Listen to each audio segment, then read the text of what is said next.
Donc tout à l'heure, on était arrivé à ce stade-là. Donc là, dans la première vidéo, on était arrivé là. Donc on avait ici M milieu de AB, N milieu de AC. Donc ce que vous dites ici, en appliquant cette propriété qu'on appelle le théorème de la droite des milieux, ou la propriété de la droite des milieux. Donc ici, on a Mn qui est parallèle à BC. Donc c'est une technique pour démontrer qu'on a deux droites parallèles par rapport à la réciproque de Thalès qu'on verra plus tard. Les réciproques, on les verra plus tard. Pour le moment, on va seulement les théorèmes et les propriétés. Donc dans ce cas-là, dans un triangle, on a bien M qui est le milieu de AB, N milieu de AC. Alors la droite Mn est parallèle à la droite BC. D'accord? Mn parallèle à BC. Et ici, Mn, le segment Mn est égal à 1 demi de BC. D'accord? 1 demi de BC. D'accord? Donc je vous dis que ça permet un peu de calculer, de parler de droite parallèle. Ensuite, il y a un autre cas particulier de droite parallèle. Si moi j'ai cette droite D1 parallèle à la droite D2, donc D1 parallèle à D2, et on a une droite D3 qui est 50, donc D3 50, d'accord, à D1 et D2. Alors, qu'est-ce qui se passe? On a 4 paires d'angles égaux. Donc ici, on a cet angle qui est égal à celui-là, d'accord? Donc cet angle, c'est pareil que lui, d'accord? On appelle ça les angles correspondants, c'est des angles correspondants. Ensuite, il y a cet angle et cet angle, les deux angles là sont égaux. Ces deux angles sont égaux. On appelle ça aussi les angles opposés par le sommet. Donc, ils sont opposés par le sommet. Ensuite, on a cet angle qui est égal à celui-là. Cet angle est égal à celui-là. On les appelle les angles alternes internes. Les angles alternes internes qui sont à l'intérieur des deux droites parallèles. Est-ce qu'on est d'accord? Et cet angle est égal à celui-là. Et ceux-là, on les appelle les angles alternes externes. Donc, on a les angles opposés par le sommet, d'accord, des angles correspondants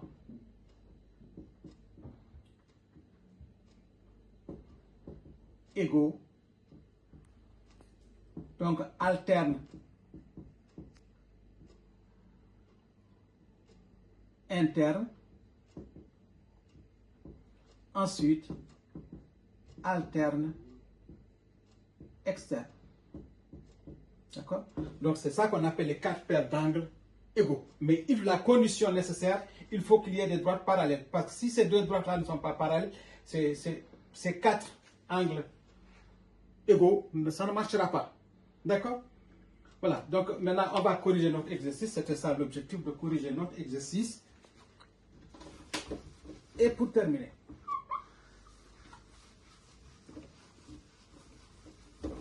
alors, donc je rappelle, donc c'est un exercice niveau 4e, 3e, parce que c'est en 4e et en 3e, on voit ce théorème ou cette propriété de Pythagore et le théorème de Thalès.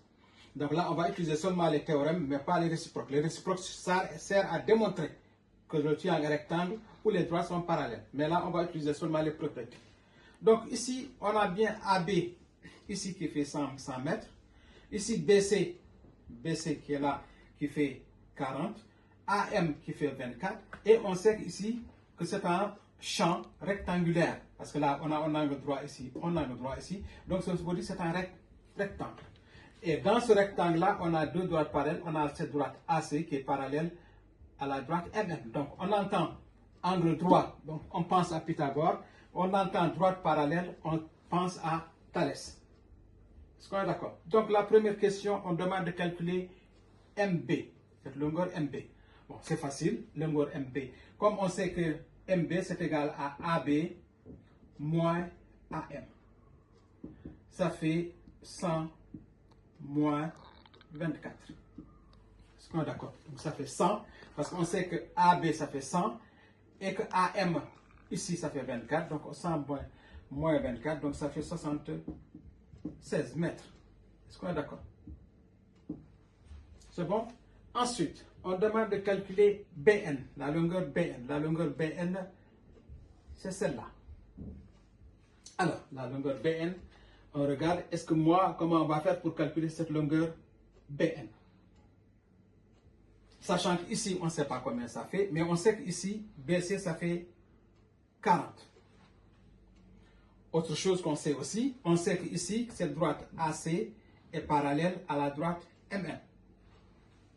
Tiens, comme on a une droite parallèle dans un triangle, on va utiliser le théorème de Thalès. Donc ici, c'était la première question. Donc ici, MB égale 76. Donc, deuxième question. Alors, il y a toute la rédaction que je vais vous lire, mais je ne vais pas l'écrire. Donc ici, il faut d'abord citer le triangle. Donc je suis dans le triangle ABC. M appartient au segment AB, N appartient au segment AC. Et la droite MN est parallèle à la droite AC. C'est ça on te l'a donné. Si on ne donne pas, il faut le démontrer, effectivement. On ne peut pas affirmer en mathématiques quelque chose qu'on n'a pas démontré. Donc, j'applique le théorème de Thalès. Donc, je vais appliquer le théorème de Thalès. Théorème de Thalès qui dit, donc comme j'ai un triangle avec des droites parallèles, donc d'après le théorème de Thalès, on a BM sur BA, BM sur BA, égale BN sur BC, d'accord?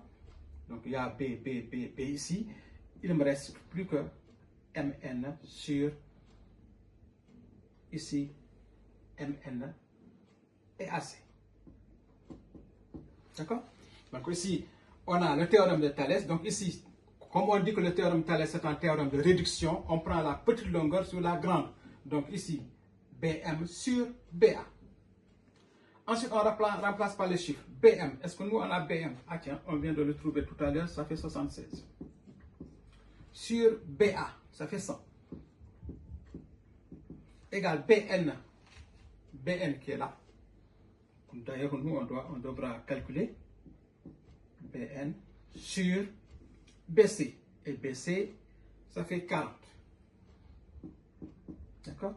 Égale maintenant MN sur AC. Bon, AC, on l'a trouvé, mais bon, ce n'est pas nécessaire. Si vous voulez aussi, BC, ça fait 76. Ah oui, on a bien besoin. D'accord? 76. Alors, donc pour calculer BN, on peut utiliser cette égalité-là. Ici, en faisant un produit en proie, ça ne marchera pas aussi, parce que là, on n'a que les valeurs en haut. Ou bien, il faut toujours essayer d'utiliser l'énoncé. Parce que 76, on l'a trouvé, est-ce que c'est bon ou est-ce que c'est pas bon? Mais si par hasard c'est pas bon, la suite de notre exercice, il va être faux aussi. Donc, mais ça, 76, bon, je l'ai trouvé ici. 100, on l'avait. Ici, là, je l'ai. Donc ici, on va marquer calcul de BN. Calcul de BN. Donc là, je vais utiliser cette égalité-là. Ça fait 76 sur 100 égale BN sur 40. D'accord?